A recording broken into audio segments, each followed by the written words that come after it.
Hello boys and girls, and welcome to this week's online assembly.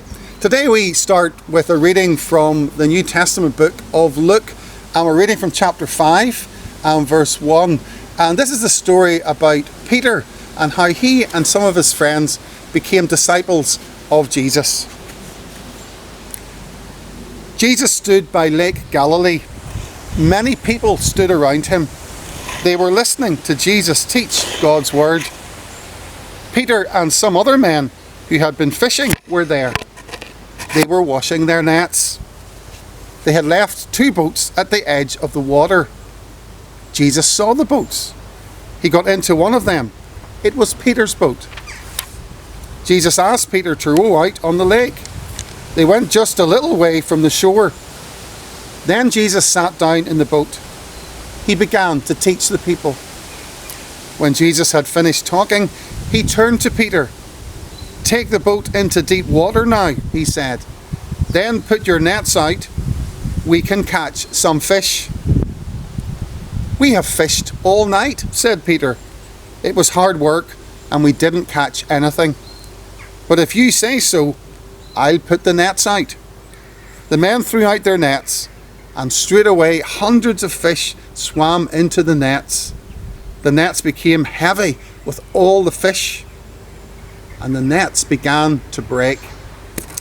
Peter and the men in his boat needed help, so they called for James and John in the other boat. James and John brought the other boat to help, and they filled both boats with fish. In fact, both boats were so full it looked as if they might sink. The men were very surprised to see all the fish. Peter bowed down in front of Jesus. "You should leave me, Lord," he said. "I am sinful." "Don't be afraid," said Jesus. "You'll catch men after this, so follow me. I'll show you how to fish for men."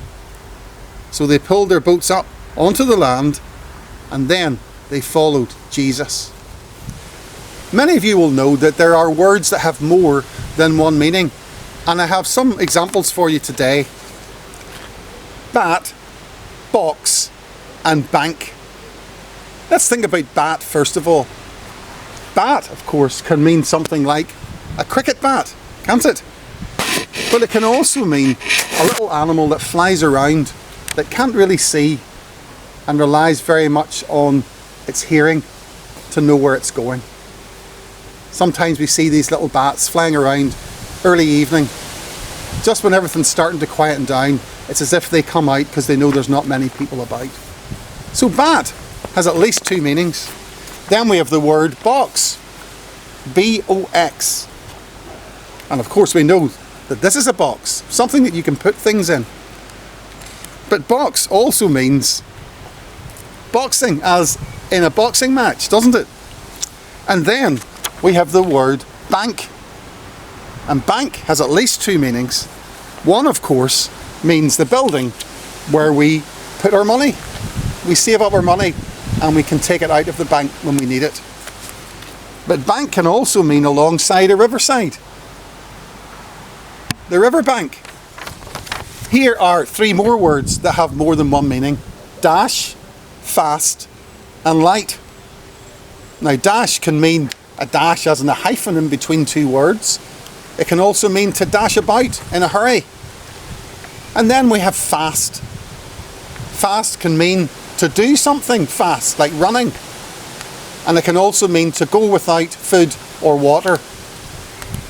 And then we have light. Light can mean the light you get from a torch or a light bulb.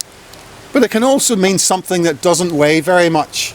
Something being lightweight rather than heavy. Another word that can have 2 meanings is the word bold. B-O-L-D. For example, bold can mean bold type. Look at the dark type, that's known as bold type.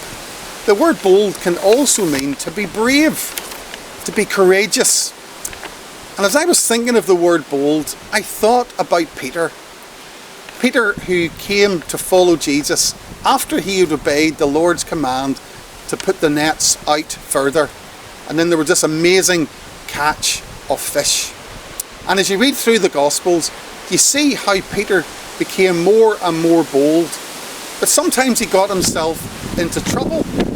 For example, towards the end of John's Gospel, you read how he dishonoured Jesus by denying that he knew him. And then he felt really bad about it. And then Jesus, after he rose from the dead, on the third day after the crucifixion, he met with Peter and others on the shore of Galilee again. And we hear how Peter was restored back into fellowship with Jesus. They were friends.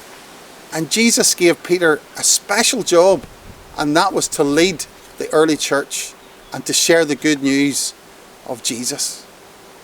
So Peter became bold for God. And that's something that we should do. We should be bold for God. And we do that in a number of ways as we think of each letter. B, believe in Jesus. O, obey Jesus, just as Peter learnt to obey him. L, love God and others. God wants us to love him, but he wants us to show his love to those around us. And finally, D, for do what's right.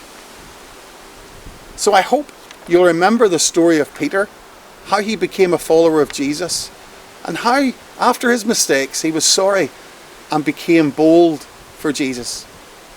He became brave and courageous and was ready to share the good news with those around him. He was bold, believing in Jesus, obeying Jesus, loving God and others, and doing what's right. So I hope, like Peter, you will be bold for Jesus too.